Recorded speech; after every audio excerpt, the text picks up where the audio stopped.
Good morning, everyone. Morning, Andrew. Happy third birthday to you. I'd, lead us in singing happy birthday, but that's not allowed, so we'll skip that one. There are some stories that are so classic that I can guarantee that everyone in this room knows the stories I'm talking about. I'm talking about those fables like The Boy Who Cried Wolf, right? I just say that title. You know the moral of the story I'm talking about. The Tortoise and the Hare, we all know that. If you were living 4,000 years ago in the Middle Kingdom of Egypt, you may well have known the story of the eloquent peasant. Let me tell you the story of the eloquent peasant. It begins with a poor peasant. He is determined to go find some food for his family, so he loads up his donkeys and he kisses his wife goodbye and he treks off towards the marketplace.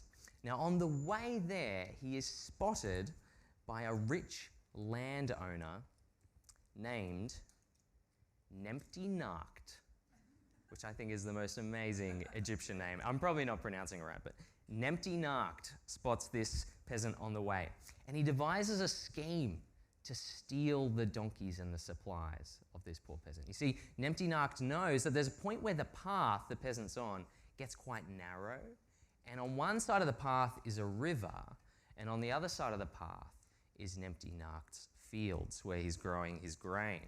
And so Nempty Nacht goes to that point of the path, and he sets up a little obstacle there so that the peasant isn't going to be able to get past, and he waits. And the peasant comes, and he sees Nempty Nacht there and this strange obstacle in the way, and he tries to reason with Nempty Nacht so he can get past. But while they're talking, one of the peasant's donkeys eats some of the grain. And for Nempty Nacht, that is justification enough. This peasant has stolen from his property, and so he forcibly takes the donkeys as kind of compensation for the theft that's just happened on his property. And for good measure, he beats up the peasant as well and says, if you complain about this at all, there's worse beatings to come. Now, the peasant goes into the city and he finds a head steward, a kind of magistrate or something like that. And he tells the steward his case. And this peasant gives the most beautiful and eloquent philosophical monologue on justice that the magistrate has ever heard. In fact, he's so impressed that he goes straight to Pharaoh himself and tells him about this eloquent peasant. Now, Pharaoh, he really wants to hear this peasant speak. So he tells the steward, you know what, go back, but don't help him out just yet. And so instead, the magistrate ends up listening to the peasant's speeches for 9 days while he secretly records all these eloquent musings on justice that the peasant is sharing. And then he takes it back to Pharaoh. And finally, after 9 days of speeches, the peasant is given his justice. The donkeys are given back to him, along with all of the property of Nempty Nacht, who now is as poor as the peasant was in the first place. Hooray!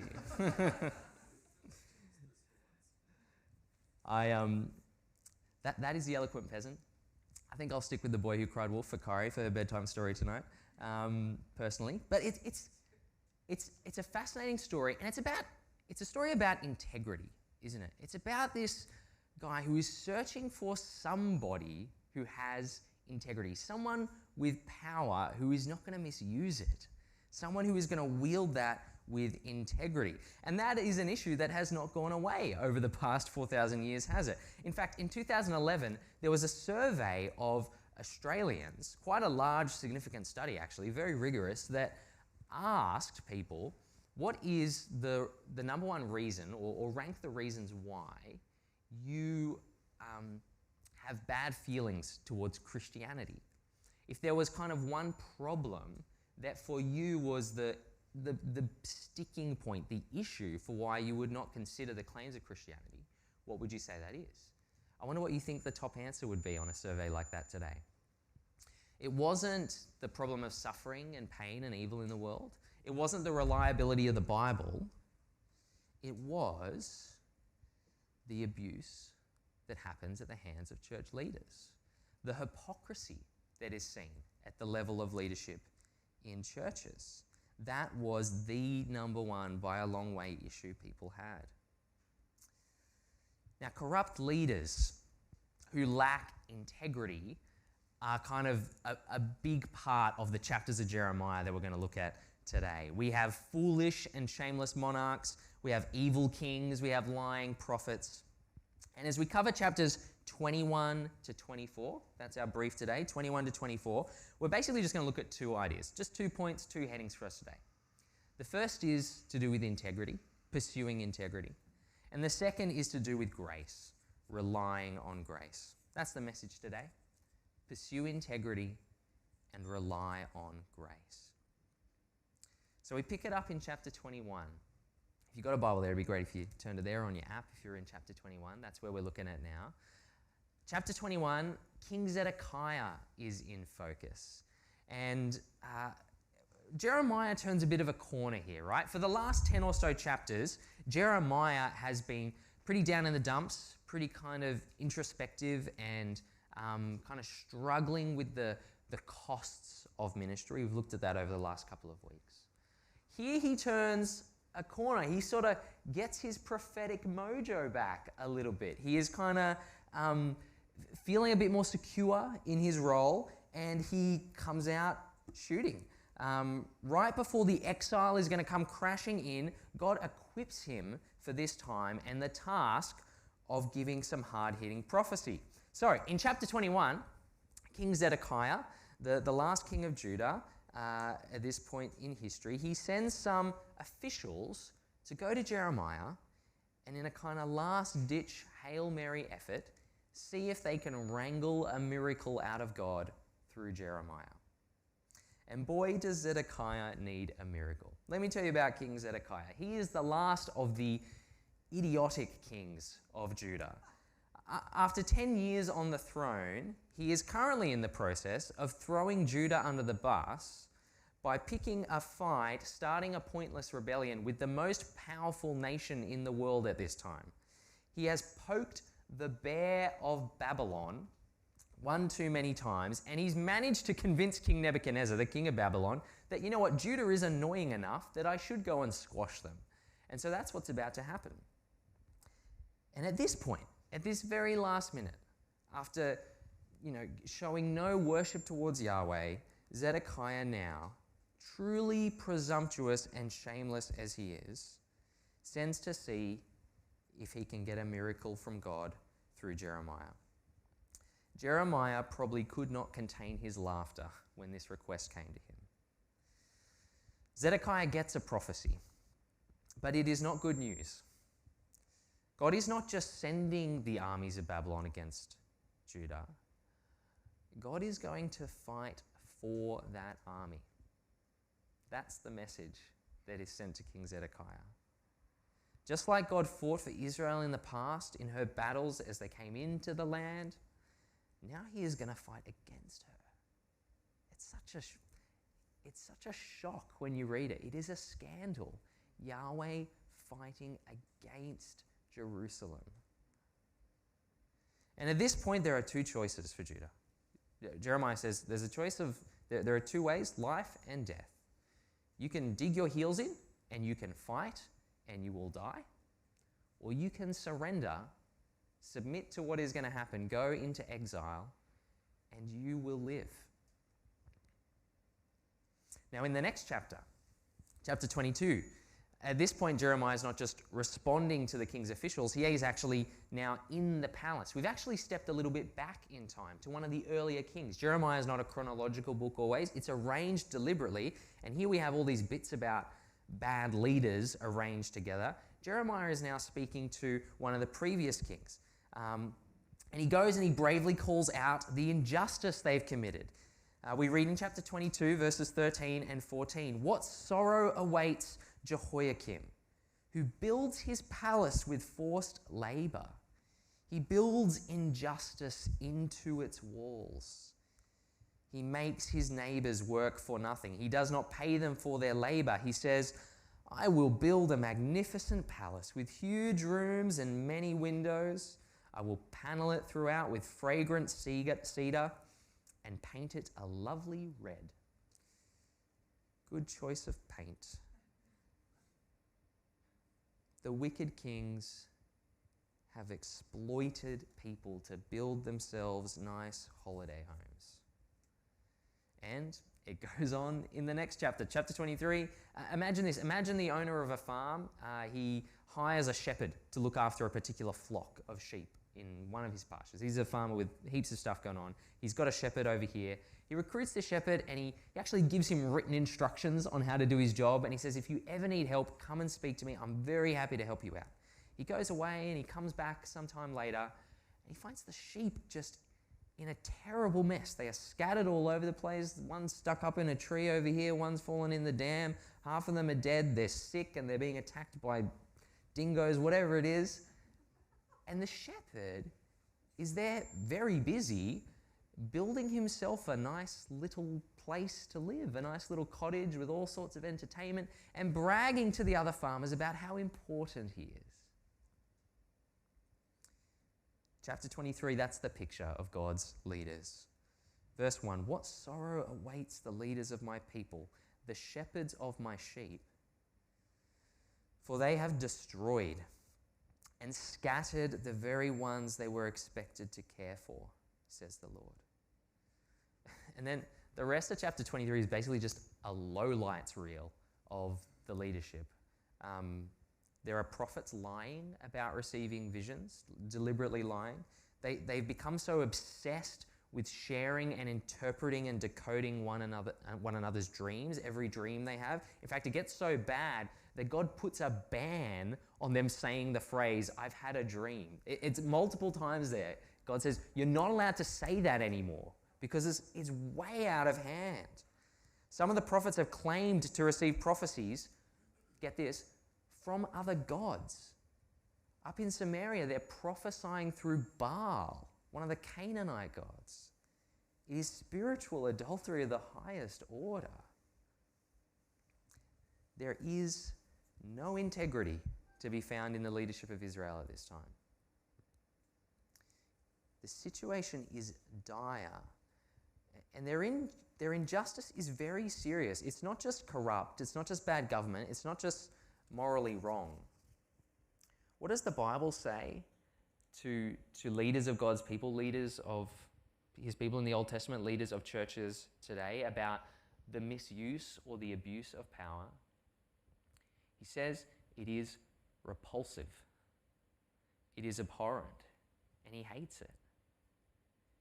It is completely against everything he is for.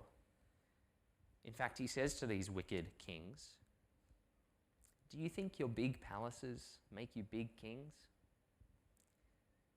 Your father Josiah, who was a good king, Josiah gave justice and help to the poor and to the needy, and everything went well for him. Isn't that what it means to know me, says the Lord? Did you catch that? Isn't that what it actually means to know God? If you do not have compassion for those in need, then we do not know God. Jeremiah says a few verses earlier in that same chapter, he says, here's what you should have done, kings. You should have been looking after refugees in your land. You should have been caring for orphans. You should have been caring for widows, for those in need. Now, these examples of their unjust leadership, they're not just there to motivate us to pull up our socks on social justice issues. I think primarily they're there to point us to the better Messiah that was coming. All these kings are messiahs, they're anointed ones to lead God's people, but the Messiah was coming who would not have any of their flaws. But at the same time, the king of Israel was always meant to be a model Israelite. And so in that sense, I do think they are an example for us here, a negative example obviously, but an example for us of what integrity is supposed to look like in our lives. I think sometimes we don't speak very much about integrity, and I think partly in our circles it's because as Reformed evangelicals, we're really worried about not stepping on the landmine of legalism. We don't want to sound like we're being legalistic about things. But friends, Christ-likeness is something that has to permeate every part of our lives. And that will mean showing real compassion to others. Showing compassion that flows out of a deep sense that God is sovereign and He really knows what is best for all people, those within the church and those not yet in the church. It's actually very reminiscent of something one of the New Testament writers, James, said to Christians. He said this, this is quoting from the Bible, "Pure and genuine religion in the sight of God the Father means caring for orphans and widows in their distress and refusing to let the world corrupt you. My dear brothers and sisters, how can you claim to have faith in our glorious Lord Jesus Christ if you favor some people over others? For example, suppose someone comes into your meeting dressed in fancy clothes and expensive jewelry, and another comes in who is poor and dressed in dirty clothes.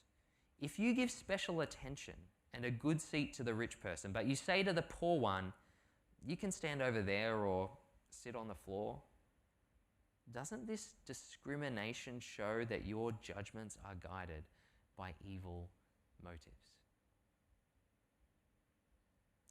Pure religion cares for the needy.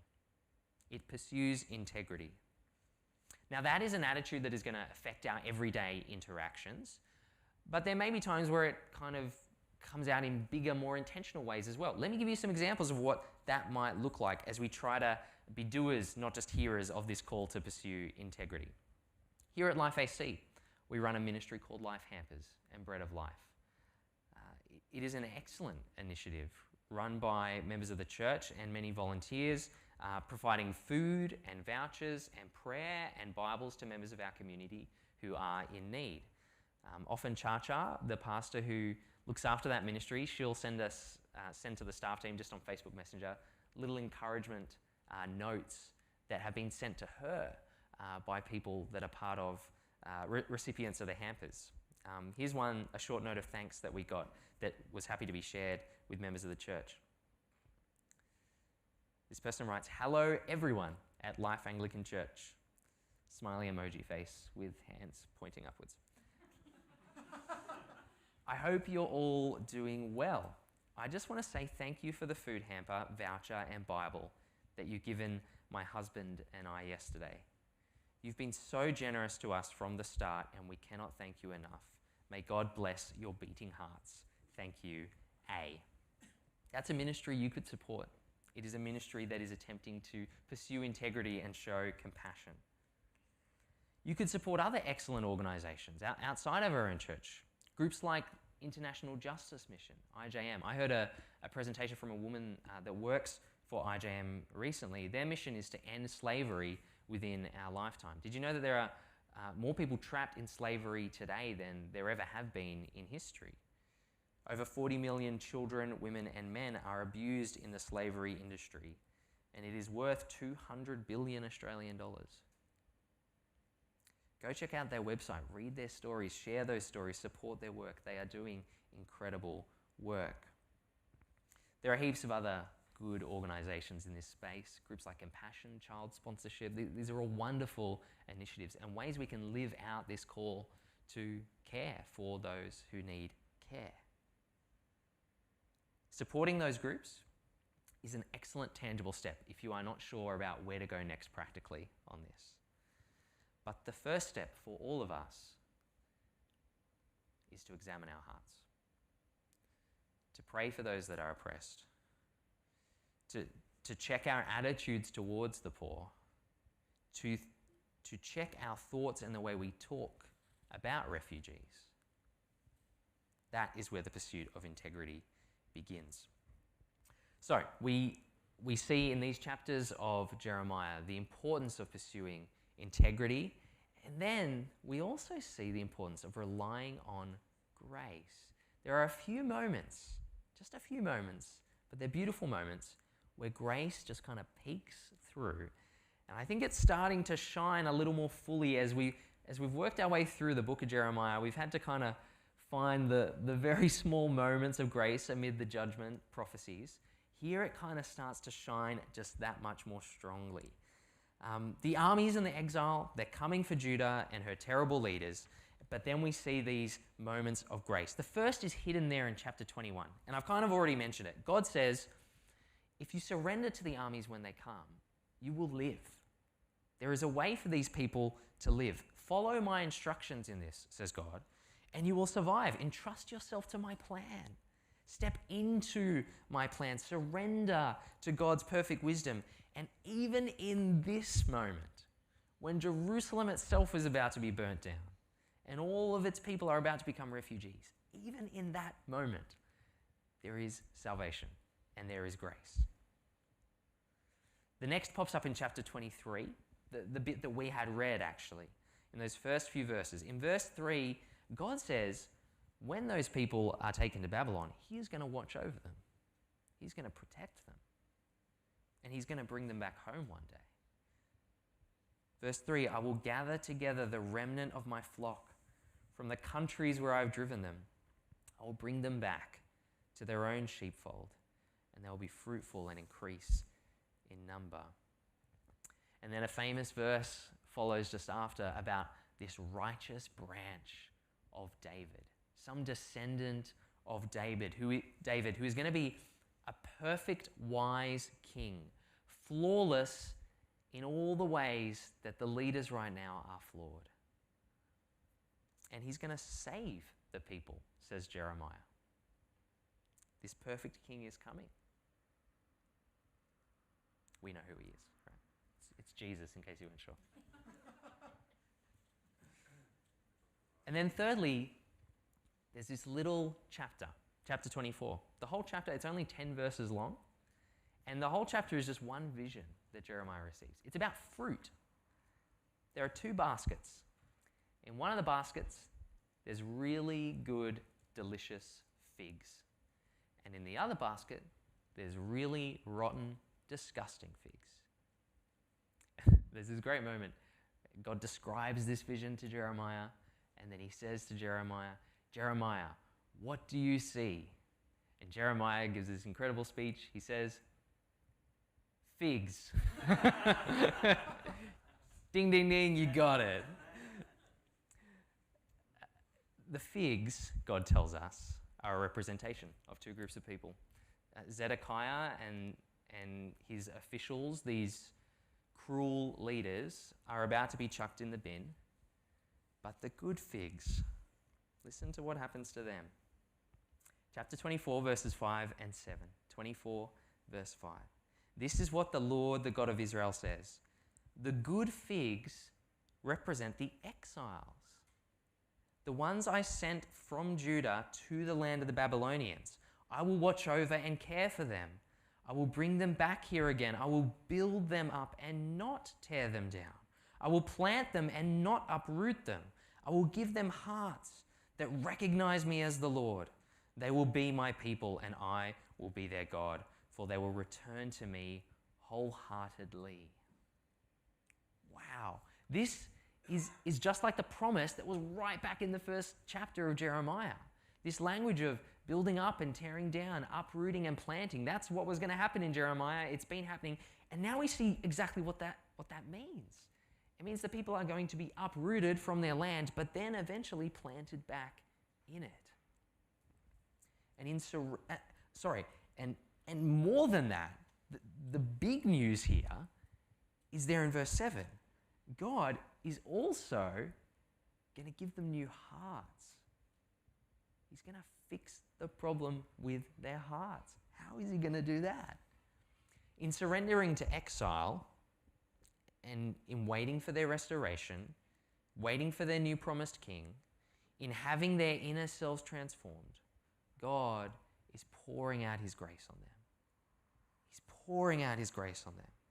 And they are all in this moment utterly reliant on God's grace. The only way they can go into exile is if they rely on God and trust that what he's saying is they need to throw themselves into the hands of the Babylonians at this point. It seems so counterintuitive, but it's what God has said and it's what they must do. And that is the only way they will find grace. That is what relying on grace will look like here. You see, real exiles, they lose everything. They are leaving behind everything at this point. And God gives them the grace to live for him. You see, friends, the new covenant, this covenant that Jesus initiated for us through his blood, it comes with batteries included. We are told to put our belief in him, and he gives us the ability to do so. It is God who regenerates our hearts and equips us to do the good works that he's called us to do. God empowers us and fixes our hearts. Now, this beautiful truth of grace, it's not something you just take on once at one point in your life. It is something we have to keep holding on to. It is something we will kind of cycle away from at points in our thinking and in our hearts. There will be times where we become proud and we will need to be humbled in certain ways. There are times when we'll start to think, all right, God, thanks for getting me this far. I think I've got it from here. I'm feeling pretty good. I think I got stuff in control. This is looking good. There'll be times when we start to stop seeing our own flaws and just noticing the flaws of others, which is why we have to keep reminding ourselves and one another that we only ever live through grace by faith. In the end, God shows these rebellious Judeans grace. And it's what he has wanted for them all along. That longing and that grace for rebels, it reminds me of a very short story I read once. I'm going to share this with you just to finish. This was written by Philip Yancey. Yancey writes this. He says, "Not long ago, I heard from a pastor friend who was battling with his 15-year-old daughter. There were several nights that she had not come home at all, and her parents had tried various forms of punishment to no avail. The daughter lied to them, she deceived them, and she found a way to turn the tables on them. 'It's your fault for being so strict.' My friend told me, I remember standing before the plate glass window in my living room, staring out into the darkness, waiting for her to come home. And I felt such rage.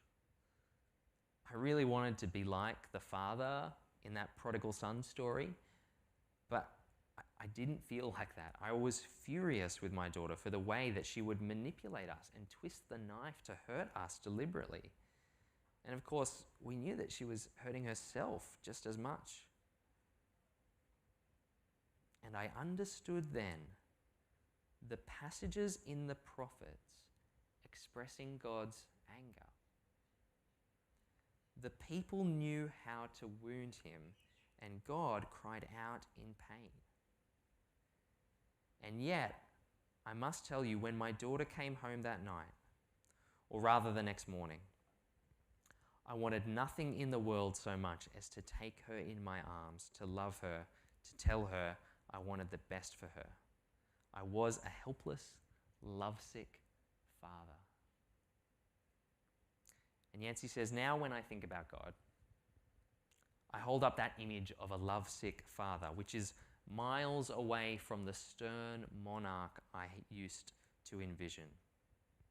I think of my friend standing in front of that plate glass window, gazing achingly into the darkness. I think of Jesus' depiction of that waiting, prodigal father, heartsick, abused, and yet wanting above all else to forgive and begin anew and show grace and announce with joy, "This my son was dead and is alive again.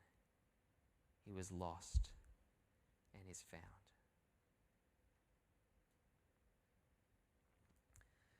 God in heaven, we thank you that your word today has shown us very clearly the sort of leadership and the sort of people, whether we are leaders or not, that you want us to be.